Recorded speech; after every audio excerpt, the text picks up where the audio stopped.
Heute, wie geht es Ihnen? Guten Tag. Alles gut? तो friends आज का session हमारा वर्ब से रिलेटेड है। लास्ट सेक्शन में हमने मोडाल वर्ब्स के बारे में पढ़ा था।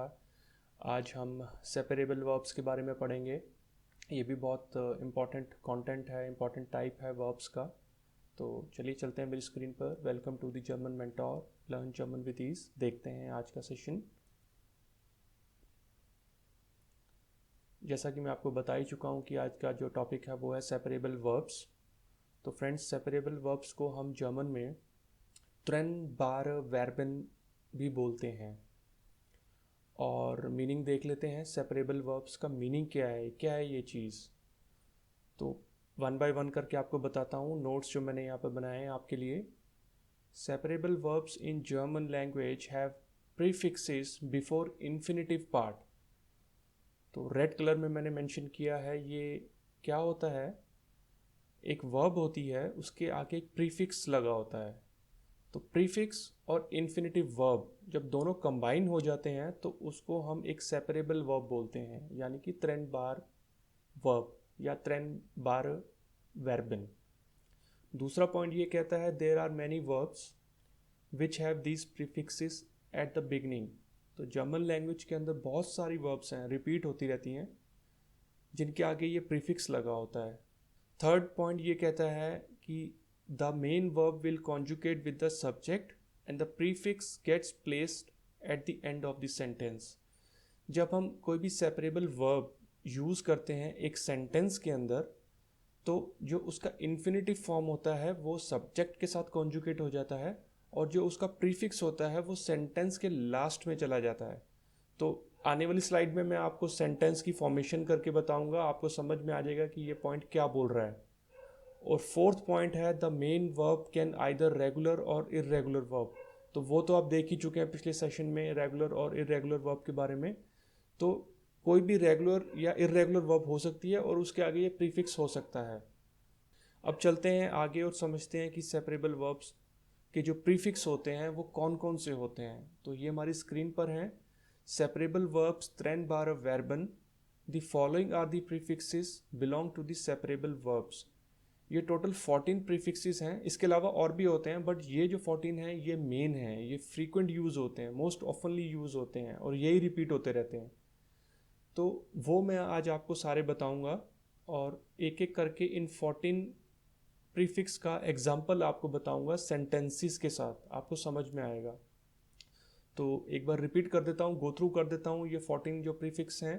फर्स्ट है आउफ, सेकंड है आन, थर्ड है आप, फोर्थ है आउस, फिफ्थ है बाय, सिक्स्थ है आइन, सेवन्थ है लूज, एट्थ है मिट, नाइन्थ है नाक, टेंथ है हेयर, 11th है फोर, 12th है वेग, 13th है स्यूरुक, और लास्ट है हमारा 14th सू। तो फ्रेंड्स यही 14 प्रीफिक्स हैं जो वर्ब्स में यूज़ होते रहते हैं।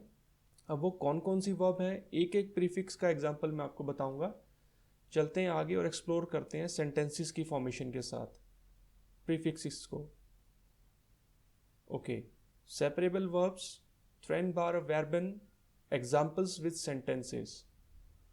तो एक नोट है, ये बड़ा इंपॉर्टेंट है friends. In German language there is no present continuous tense.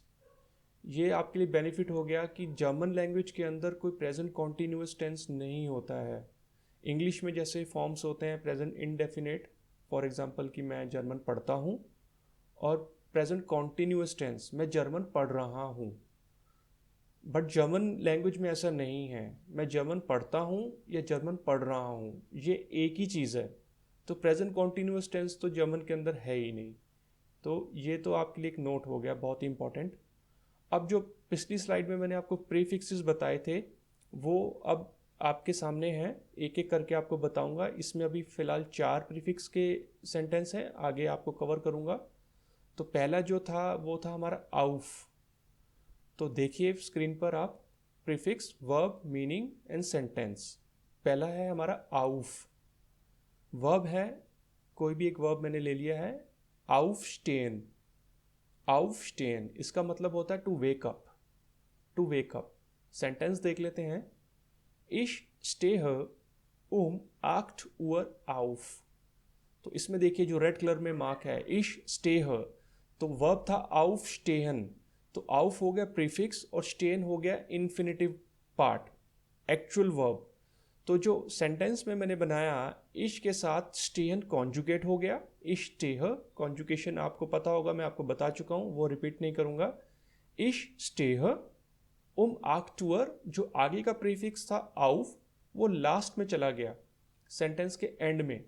तो यही सेपरेबल वर्ब का यूसेज होता है और ये ऐसे ही यूज़ होती हैं। जितनी भी प्रीफिक्स सेपरेबल वर्ब्स हैं उनका जो रूल है वो यही है कि मेन जो इन्फिनेटिव फॉर्म है, जो वर्ब है, वो कॉन्जुगेट हो जाएगा और जो प्रीफिक्स है वो लास्ट में चला जाएगा।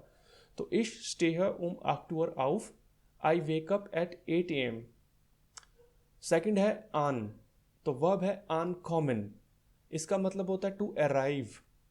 तो सेंटेंस देख लेते हैं। एर कॉम्ट आक्टुअर आन, सेम चीज है, जो कॉमन वर्ब है वो एर के साथ कॉन्जुगेट हो गया और आन था लास्ट में चला गया। तो इसका मतलब बनता है ही अराइव्स या he is arriving at 8 AM। ये स्लैश करके मैंने इसलिए लिखा क्योंकि मैं आपको बता चुका हूँ कि कॉन्टिन्यूस टेंस या इनडेफिनिट टेंस वो सेम है जर्मन के अंदर। तो आप इसको ही अराइव्स या ही इज अराइविंग बोल लीजिए, समझ लीजिए, सेम है। अब चलते हैं आगे। अगला था हमारा आब। तो एक वर्ब मैंने ले लिया आप फारन। आप फारन का मतलब होता है टू डिपार्ट, किसी चीज़ का कोई डिपार्चर हो रहा है। तो देख लेते हैं सेंटेंस। ये है एग्जांपल, जी फैट आक्टुअर आब। तो फ्रेंड्स फारन जो होता है, फारन एक इर्रेगुलर वर्ब है।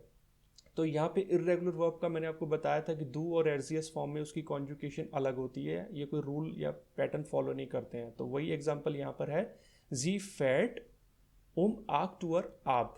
तो फारन जो था वो जी के साथ कॉन्जुगेट हो गया और लास्ट में आप चला गया। तो शी डिपार्ट्स या फिर she is departing at 8 AM, ये इसका मतलब हो गया। और लास्ट है नीचे आउस। तो वर्ब है आउस गेबन, इसका मतलब होता है टू स्पेंड, किसी चीज़ को खर्च करना, जैसे हम पैसों को खर्च करते हैं, मनी। तो सेंटेंस बनता है डू गिब्स्ट जो फील आउस। तो गेबन वर्ब कॉन्जुगेट हो गया डू के साथ और आउस लास्ट में चला गया, मतलब बनता है यू स्पेंड या फिर you are spending so much. अब चलते हैं आगे, बाकी की प्रीफिक्स देख लेते हैं।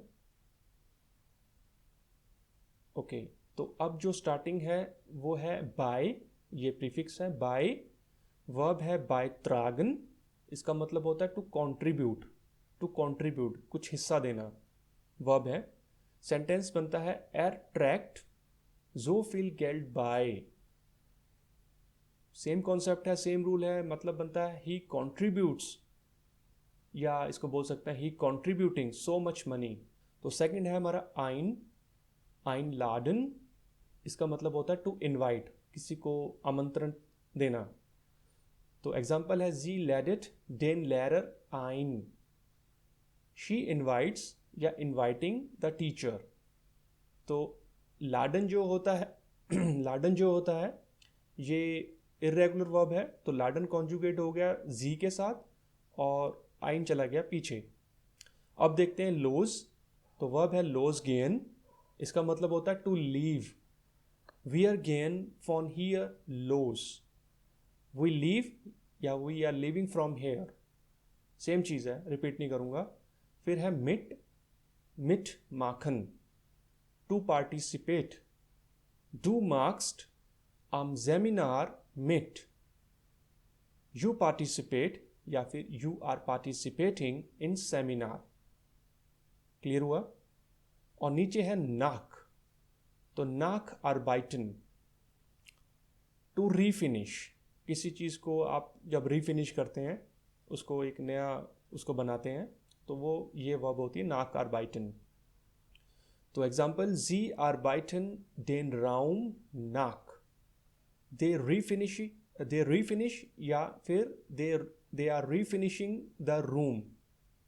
अब बाकी के देख लेते हैं जो बचे हुए हैं। अच्छा, तो पहला है हमारा हेयर, वर्ब है हेयर स्टेलन, मीनिंग है टू मैन्युफैक्चर। तो सेंटेंस है एस स्टेल्ट दीज फाराड हेयर, इट मैन्युफैक्चर्स या it it manufacturing the bicycle. Second है हमारा फोर, वर्ब है फोर लेजन, टू रीड समथिंग।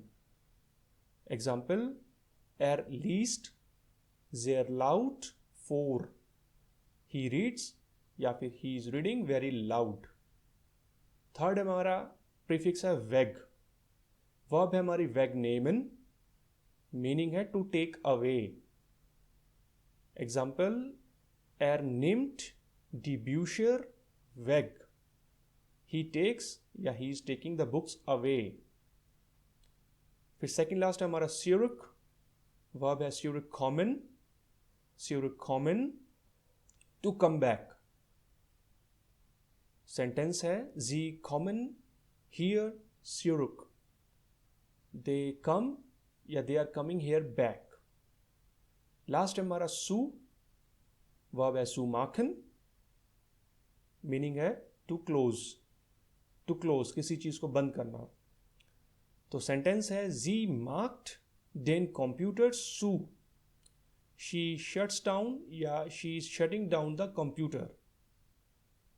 तो फ्रेंड्स मैं होप करता हूँ कि ये आपको समझ में आया होगा, क्योंकि मैंने सेंटेंसेस को बना के ही आपको समझाया है। अगर वैसे वर्बली बताता आपको बिना सेंटेंसेस के, अगर मैं स्लाइड भी बनाता तो आपको समझ में नहीं आता। ये सिर्फ कॉन्सेप्ट समझाने के लिए था कि सेपरेबल वर्ब्स का क्या रूल होता है, तो आपको समझ में आ गया होगा। एक बार फिर से गो थ्रू हल्का सा कर देता हूँ कि कोई भी वर्ब के आगे जो प्रीफिक्स लगा होता है, प्रीफिक्स आपने देख लिए हैं वो 14 प्रीफिक्स।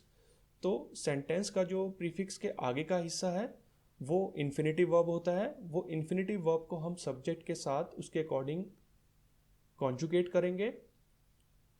वो वर्ब रेगुलर हो सकती है या इर्रेगुलर हो सकती है, और आगे का जो प्रीफिक्स होगा वो सेंटेंस के लास्ट में चला जाएगा। तो ये इसका रूल है। अब चलते हैं आगे और देखते हैं कि आपके लिए मैं जनरल नॉलेज सेक्शन में क्या लेकर आया हूँ। तो फ्रेंड्स ये लास्ट स्लाइड है, लास्ट थीम है, जो जानते ही आप एज यूजुअल मैं लेकर आता हूँ। तो जोहानेस गुटेनबर्ग, ये दो पिक्चर्स आपके सामने। लेफ्ट साइड पे एक मॉन्यूमेंट है जो आप देख रहे हैं, जिसका मॉन्यूमेंट इन्हीं का नाम जो है जोहानेस गुटेनबर्ग था। और इनका जो इन्वेंशन था वो ये था, इन्होंने फर्स्ट प्रिंटिंग बुक इन्वेंट की थी। First printing book printing format में, मशीन के थ्रू जिसे हम बोलते हैं। तो ये इनकी कुछ इन्फॉर्मेशन मुझे मिली है जो आपके साथ में शेयर कर रहा हूँ। इनका जो बर्थ हुआ था वो circa 1400, तकरीबन 1400 के आसपास, 14th सेंचुरी में जर्मन सिटी ऑफ माइंस में हुआ था। और उनकी डेथ हुई थी 1468 में सेम जगह पे, जर्मन सिटी ऑफ माइंस में। बाय प्रोफेशन ये गोल्ड स्मिथ थे, एनग्रेवर थे, प्रिंटर थे, प्रिंटिंग का काम था, और बुक पब्लिशर थे। तो इन्होंने ही वर्ल्ड को, हम सबको प्रिंटिंग फॉर्मेट दिया है मशीन के थ्रू। अचीवमेंट इनका यही था, the invention of movable type printing press. आज से 500-600 साल पहले ही इन्होंने इन्वेंट कर दिया था, जो आज के टाइम पे भी हम यूज़ कर रहे हैं फ्रेंड्स। बहुत बड़ी अचीवमेंट है। तो आज का सेशन मैं अभी यहीं ख़त्म करता हूँ फ़िलहाल। अब एक नेक्स्ट जो हमारा लास्ट वर्ब टाइप रह गया वो रिफ्लेक्सिव वर्ब्स हैं। वो भी छोटा ही टॉपिक होगा, ज़्यादा बड़ा नहीं होगा। फिर हमारा वर्ब का सेशन ख़त्म हो जाएगा, फिर हम सेंटेंसेस पे आ जाएंगे। तो उम्मीद करता हूँ अच्छा लगा होगा। तब तक के लिए, नेक्स्ट वीडियो के लिए आप अपना ध्यान रखिए, सेफ रहिए और जर्मन सीखते रहिए रेगुलरिटी के साथ। मिलते हैं बहुत जल्दी नेक्स्ट वीडियो में। Thank you so much. Auf Wiedersehen, tschüss, ciao, bis bald. Bye bye.